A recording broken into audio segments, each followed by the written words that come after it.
Hello, I welcome you all once again to my channel Explore Education. I am Dr. Rashmi Singh, Assistant Professor, Department of Education, SS Khanna Girls Degree College, University of Allahabad. आजकल हम लोग qualitative research method में analysis कैसे करते हैं इस पर बात कर रहे हैं। हम लोगों ने discourse analysis, thematic analysis, content analysis और क्वालिटेटिव मेटा एनालिसिस पर बात कर ली है। पर चूंकि ये आपके लिए नया है, ये विषय आपके लिए नया है, ये मेथड्स आपके लिए नए हैं, तो ये सारा पढ़ लेने के बाद आपस में आप कंफ्यूज हो सकते हैं कि क्या क्या था, है ना। तो सबको एक साथ एक तुलनात्मक अध्ययन it is very must to understand actually what sort of these analysis are. Okay, तो एक कंपेरेटिव स्टडी हम करेंगे कि ये सारी चारों प्रकार की जो एनालिसिस है क्वालिटेटिव में वो कैसे होती हैं और सब में एक दूसरे से क्या समानता और क्या विभिन्नता है। ठीक है ना। तो at a glance four methods overview, अब एक साथ देखते हैं। अभी तो एक एक करके देख रहे थे। डिस्कोर्स एनालिसिस में क्या महत्वपूर्ण है? भाषा।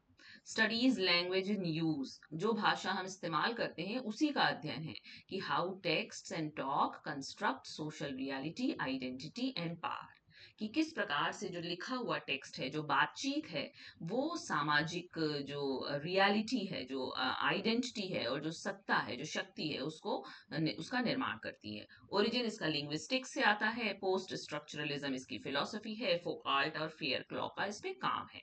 डेटा इसमें कहाँ से मिलता है? इंटरव्यूज हो सकते हैं, स्पीचेस भाषण हो सकता है, मीडिया हो सकता है या पॉलिसी डॉक्यूमेंट्स हो सकता है।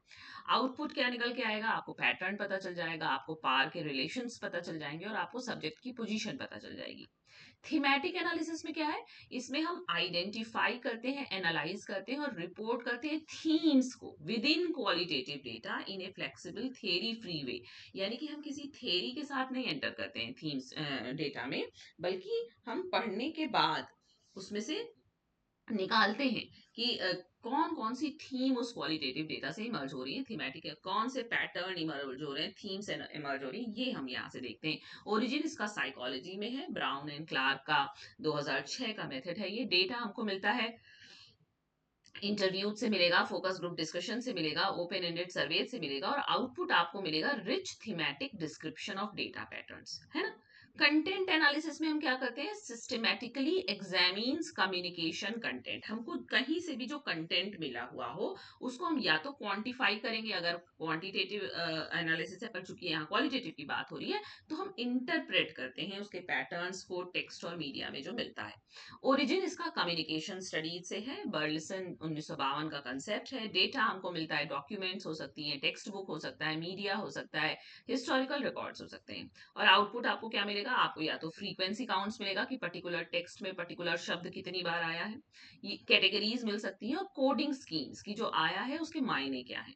और ये क्वालिटेटिव मेटा एनालिसिस, इसकी पहली स्लाइड कल मिस हो गई मुझसे, तो आप इसको यहां से समझ लीजिए कि क्वालिटेटिव मेटा एनालिसिस का इंट्रोडक्टरी स्लाइड नहीं है उस वीडियो में। तो सिंथ ये क्या करती है? Synthesises findings across multiple qualitative studies to build higher order interpretations.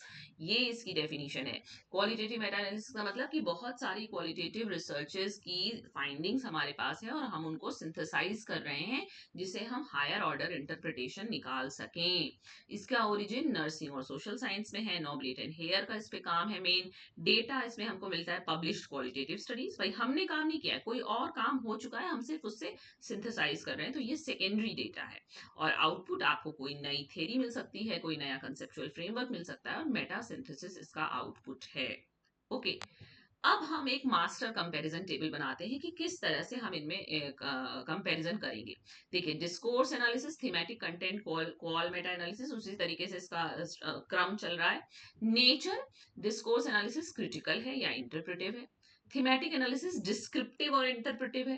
Content analysis systematic भी है और क्वांटिटेटिव भी हो सकती है। और क्वालिटेटिव मेटा एनालिसिस सिंथेटिक है और इंटरप्रेटिव है, यानी कि मेनली जो नेचर है वो इंटरप्रेटिव है इनका। डेटा टाइप, यहाँ बातचीत है, डिस्कोर्स है, टेक्स्ट है। थीमेटिक एनालिसिस में क्वालिटेटिव जैसे इंटरव्यूज एक्सेट्रा। कंटेंट एनालिसिस में आपको टेक्स्ट मिलेगा, मीडिया मिलेगा, डॉक्यूमेंट्स मिलेगा। और क्वाल मेटा एनालिसिस में क्या मिलेगा? Findings of previous qualitative studies which has been done and published, है ना। डेटा सोर्स, यहाँ भी प्राइमरी प्राइमरी, यहाँ प्राइमरी या सेकेंडरी हो सकता है और यहाँ हमेशा सेकेंडरी ही होगा क्योंकि हम पब्लिश्ड स्टडीज पे काम कर रहे हैं। यूनिट, यहाँ अटेरेंस हो सकती है, बातचीत, टेक्स्ट का सेगमेंट हो सकता है, यहाँ इंटरव्यू या फोकस ग्रुप है, यहाँ हमने आपसे यूनिट ऑफ एनालिसिस की बात की है, वो कुछ भी हो सकता है, word, theme, item, space, time, और यहाँ पे इंडिविजुअल क्वालिटेटिव स्टडीज ही हमारी यूनिट है। फिलोसॉफिकल बेस देखें तो इसका पोस्ट स्ट्रक्चरलिज्म है, यहाँ कंस्ट्रक्टिविज्म या रियलिज्म है, थीमेटिक में कंटेंट में पॉजिटिविज्म भी हो सकता है जब आप क्वांटिटेटिव करेंगे, और इंटरप्रिटिविज्म है, और यहाँ इंटरप्रिटिविज्म और कंस्ट्रक्टिविज्म है। सब मैं आपसे बातचीत कर चुकी हूँ। रोल ऑफ रिसर्चर, यहाँ एक्टिव को कंस्ट्रक्टर है, यहाँ रिफ्लेक्सिव एनालिस्ट है, यहाँ ऑब्जेक्टिव है, और यहाँ इंटरप्रिटिव सिंथेसाइजर है। एक्टिव को कंस्ट्रक्टर क्योंकि हम डिस्कोर्स का अर्थ निकाल रहे हैं, को कंस्ट्रक्ट कर रहे हैं मीनिंग। रिफ्लेक्सिव एनालिस्ट, हमने आपसे एक बात की है कि थीमेटिक एनालिसिस में रिफ्लेक्सिविटी बहुत ज्यादा इंपॉर्टेंट है, अपनी आपको पोजीशन चेक करनी पड़ती है, अपनी आपको पोजीशन क्लियर करनी पड़ती है। यहाँ अगर हम क्वांटिटेटिव कर रहे हैं तो हम ऑब्जेक्टिव भी काम करेंगे, और यहाँ हम क्या कर रहे हैं, सिंथेसाइज कर रहे हैं और उसका अर्थ निकाल रहे हैं। थेरी यूज में ये थेरी ड्रिवन है, यहाँ थेरी फ्लेक्सिबल है, यहाँ थेरी टेस्टिंग है, यहाँ थेरी जनरेटिंग है। देखिए कितना खूबसूरत अंतर है ना। तो ओके, देन अच्छा अभी और चल रहा है। आउटपुट के संदर्भ में देखें तो डिस्कोर्स एनालिसिस में पावर स्ट्रक्चर निकल के आएगा, सब्जेक्ट की पोजीशन निकल के आएगी, थीमेटिक एनालिसिस में थीम्स और सब थीम्स निकलेंगी, कंटेंट एनालिसिस में कैटेगरी निकलेगी या फ्रीक्वेंसी निकलेगी, कितनी बार आ रहा है, और यहाँ कंसेप्चुअल फ्रेमवर्क निकलेगा। कोडिंग करें तो डिस्कर्सिव डिवाइसेस या रिटोरिक कोडिंग है, यहाँ ओपन या एक्सेल में आपसे कोडिंग पे बात करनी है, ओपन, सिलेक्टिव और एक्सेल कोडिंग होती है, कोडिंग पे भी आपसे बात कर लूंगी। तो open axial coding of themes है, यहाँ प्री डिफाइंड कैटेगरीज है। हमने कंटेंट एनालिसिस में कभी कभी हम प्री डिफाइंड कैटेगरीज के संग घुसेंगे ना कि हम ये कैटेगरी कितनी बार आई है। और यहाँ मॉडरेट है, सैंपल साइज यहाँ स्मॉल पर्पसिव है, यहाँ स्मॉल टू मीडियम है, कैन हैंडल लार्ज, और मल्टीपल स्टडीज हो सकती है, इसमें 5 से लेके 50 तक हो सकती हैं। टाइम रिक्वायर्ड इसमें ज्यादा चाहिए होता है, इसमें मॉडरेट चाहिए होता है, इसमें मॉडरेट टू लॉन्ग, इसमें वेरी लॉन्ग, क्योंकि आपको बहुत सारी अगर स्टडीज हैं तो वेरी लॉन्ग हो सकता है। जनरलाइजेबिलिटी इसकी लो है, इसकी लो टू मॉडरेट है, इसकी मॉडरेट टू हाई है, और इसकी हायर है। क्यों? हमने कल ही बात की है आपसे पिछले वीडियो में कि क्वालिटेटिव मेटा एनालिसिस की ट्रांसफरेबिलिटी बढ़ जाती है। क्यों? क्योंकि हम बहुत सारी स्टडीज जो एक काम पे हुई उन सबको मर्ज कर रहे हैं, यानी कि बहुत सारे एंगल से हम उस पर्टिकुलर डायमेंशन को देख रहे हैं। और बेस्ट फॉर किसके लिए? डिस्कोर्स एनालिसिस पॉलिसी के लिए, आइडियोलॉजी के लिए, पावर एनालिसिस के लिए बढ़िया है। ये लिव्ड एक्सपीरियंस को एक्सप्लोर करने के लिए अच्छा है, ये टेक्स्ट बुक और मीडिया डॉक्यूमेंट को स्टडी करने के लिए अच्छा है, और ये सिंथेसाइजिंग एग्जिस्टिंग रिसर्च के लिए बढ़िया है। ओके, अब फिलोसॉफिकल फाउंडेशन का कंपैरिजन देख लेते हैं। देखिए, पॉजिटिविस्ट इस तरफ इंटरप्रेटिविस्ट बढ़ रहा है और इधर पॉजिटिविस्ट बढ़ रहा है। तो पॉजिटिविस्ट सिर्फ एक ही में है, क्वांटिटेटिव सॉरी कंटेंट एनालिसिस। अगर क्वालिटेटिव है तो भी थोड़ा सा, और क्वांटिटेटिव तो पूरी तरह से पॉजिटिविस्ट हो जाएगा। लेकिन थीमेटिक एनालिसिस, क्वाल मेटा एनालिसिस और डिस्कोर्स एनालिसिस, ये सब इंटरप्रेटिविस्ट की तरफ बढ़ रहे हैं। तो डिस्कोर्स एनालिसिस का पैराडाइम क्या है? पोस्ट स्ट्रक्चरलिज्म या क्रिटिकल थ्योरी। ऑन्टोलॉजीज की क्या है? Reality is socially constructed through language, यानी कि जो यथार्थ है उसका निर्माण सोशली कंस्ट्रक्टेड तो है लेकिन वो भाषा के थ्रू हुआ है। इपिस्टेमोलॉजी, यहाँ knowledge is power laden and context bound है, क्योंकि हम पावर स्ट्रक्चर पढ़ रहे हैं ना। और की थेरीज यहाँ Foucault, Fairclough, Laclau and Mouffe. Thematic analysis का पैराडाइम कंस्ट्रक्टिविज्म या रियलिज्म में है और फ्लेक्सिबल है। ऑन्टोलॉजी क्या है इसकी? Multiple realities, meanings are constructed, है ना, क्योंकि मल्टीपल रियलिटी को सत्य मानता है। इपिस्टेमोलॉजी, रिफ्लेक्सिविटी आप समझ लीजिए, थीमेटिक एनालिसिस कर रहे हैं तो रिफ्लेक्सिविटी को आप नहीं छोड़ सकते। रिसर्चर, रिफ्लेक्सिविटी इज एसेंशियल, और की थेरीज यहाँ पे इनकी है। कंटेंट एनालिसिस का पैराडाइम पॉजिटिविज्म भी हो सकता है, पोस्ट पॉजिटिविज्म भी हो सकता है। अगर आप क्वांटिटेटिव कर रहे हैं तो पॉजिटिविज्म, क्वालिटेटिव कर रहे हैं तो पोस्ट पॉजिटिविज्म। ऑन्टोलॉजी क्या कह रही है कि ऑब्जेक्टिव रियलिटी एग्जिस्टिंग टेस्ट, यहाँ पहली बार ऑब्जेक्टिव शब्द आया। इपिस्टेमोलॉजी इसकी सिस्टमैटिक है, रेप्लिकेबल मेजरमेंट है, बार बार कोई उसको दोहरा सकता है। और की थेरिस्ट इनके ये है। क्वाल मेटा एनालिसिस का पैराडाइम जो है वो इंटरप्रेटिविज्म है और कंस्ट्रक्टिविज्म है, यानी कि अर्थ निकालने से मतलब है, सब रियलिटी को मिलकर सोशल कंस्ट्रक्शन से बना रहे हैं, इसलिए कंस्ट्रक्टिविज्म। ऑब्जेक्टिविटी क्या है? Reality is constructed, context matters. Epistemology क्या है? इंटरप्रेटिव सिंथेसिस ऑफ मीनिंग्स, और की थेरिस्ट ये कितना, अगर आप चूंकि मैं कितनी बार बता चुकी हूँ इसलिए मैं बार बार आपको पॉजिटिविज्म, पोस्ट पॉजिटिविज्म, कंस्ट्रक्टिविज्म, इंटरप्रेटिविज्म का अर्थ नहीं बता रही हूँ, लेकिन आप इसको समझ सकते हैं कि जैसे ही हम पॉजिटिविज्म की तरफ जाते हैं तो रियलिटी क्या हो जाती है कि ट्रू रियलिटी, एब्सोल्यूट रियलिटी की बात करता है, और जैसे हम इंटरप्रेटिविज्म या कंस्ट्रक्टिविज्म की तरफ आते हैं वो मल्टीपल रियलिटीज की बात करता है। वो कहता है कि रियलिटी सोशली कंस्ट्रक्टेड होती है, वो कहता है कि रियलिटी को आप पूरी तरह कैप्चर नहीं कर सकते हैं, है ना। तो ये सब बेसिक्स आप समझेंगे तभी ये आपको समझ में आएगा, लेकिन ये एक बहुत अच्छा कंपैरिजन है जिससे आप बिल्कुल क्लियर हो सकते हैं कि ये चारों प्रकार के एनालिसिस के बेसिक डिफरेंसेस क्या हैं।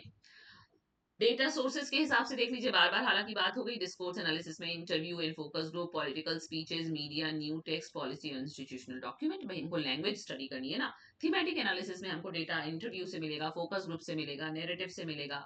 कंटेंट एनालिसिस में बुक्स पढ़िए, करिकुला पढ़िए, हिस्टोरिकल डॉक्यूमेंट्स पढ़िए, न्यूज़पेपर, ब्रॉडकास्ट। और क्वाल मेटा एनालिसिस में हमने कल ही बात की है कि पीयर रिव्यूड क्वालिटेटिव स्टडीज हो सकती हैं, डिसर्टेशन थीसिस हो सकता है, कॉन्फ्रेंस पेपर हो सकता है। एनालिटिकल स्टेप्स की अगर बात करें तो यहाँ पे हम क्या करते हैं, कलेक्ट करते हैं और ट्रांसक्राइब करते हैं टेक्स्ट को, फिर हम डिस्कर्सिव डिवाइसेस को आइडेंटिफाई करते हैं, फिर हम सब्जेक्ट की पोजीशन को मैप आउट करते हैं, और फिर हम पावर रिलेशन निकालते हैं कि अच्छा ये पावर में है इसलिए इससे इस तरह की भाषा में बात कर रहा है।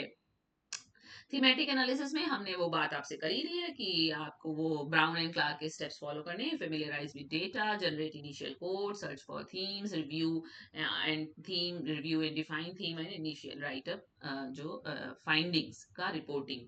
और कंटेंट एनालिसिस में आप रिसर्च क्वेश्चन को डिफाइन कीजिए, सैंपल को सेलेक्ट कीजिए, कोडिंग स्कीम को डेवलप कीजिए और कोड क्वांटिफाई और एनालाइज कीजिए। 6 है, इसको थोड़ा मर्ज कर दिया आपस में। और क्वालिटेटिव मेटा एनालिसिस के स्टेप्स हैं, यहाँ भी रिसर्च क्वेश्चन डिफाइन कीजिए, सिस्टमैटिक सर्च कीजिए, क्वालिटी अप्रेजल कीजिए और फिर सिंथेसाइज कीजिए और थ्योराइज कीजिए। तो अब इस यहाँ पे डेटा सोर्सेज और एनालिटिकल प्रोसेस की डिमेंशन में इसकी तुलना की गई है।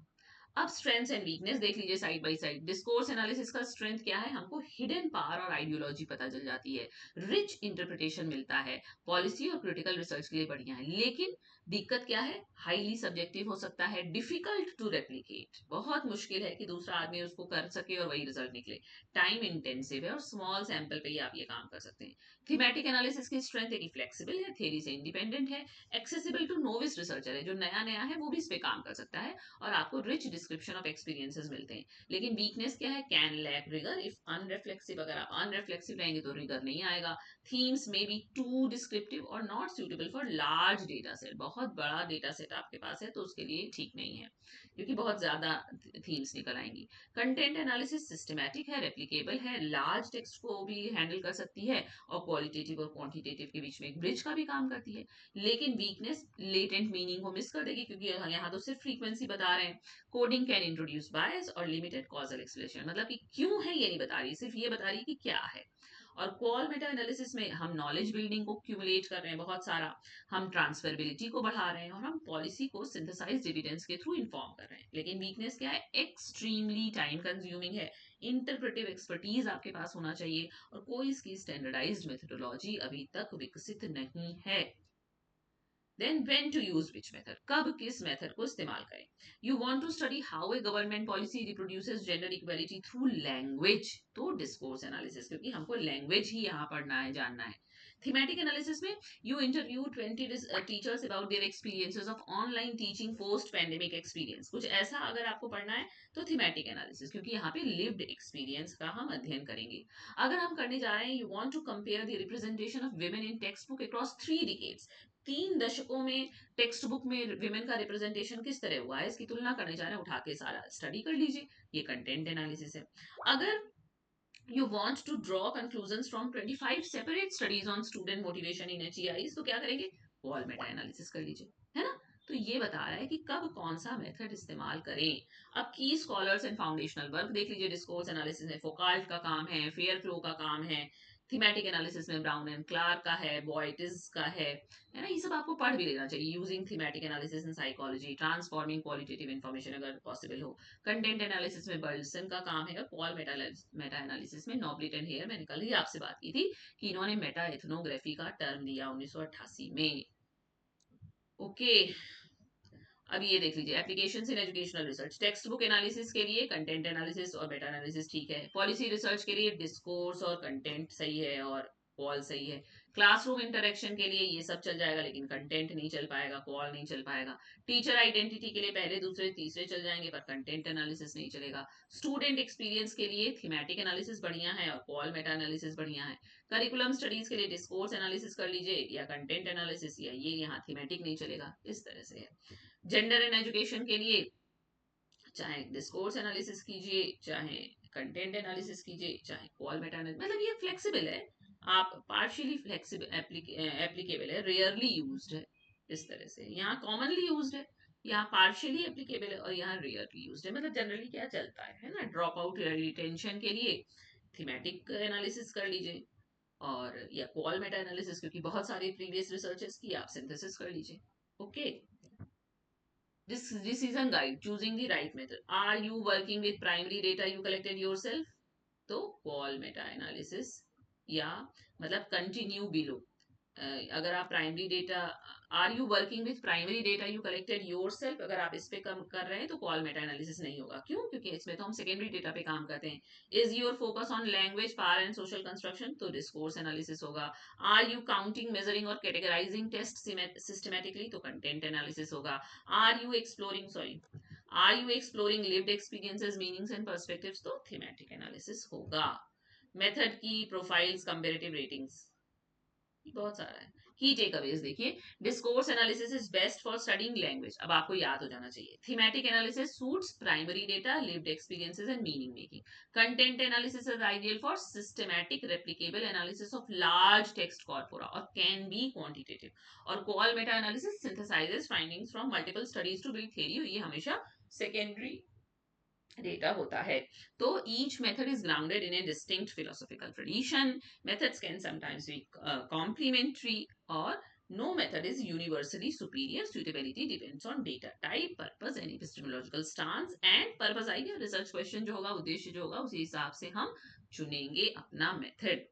तो आई थिंक अब आपको ये सारे मेथड्स और बढ़िया से समझ में आ गए होंगे, कब कौन सा यूज करना है, किसकी क्या खासियत है। अब कोई एनालिसिस आप आपस में मिक्स मत करिएगा। Okay, so all the best for your research work, your PhD, your dissertation, your thesis, your examinations, your competitive examinations, and your general understanding. Okay, so thank you for watching.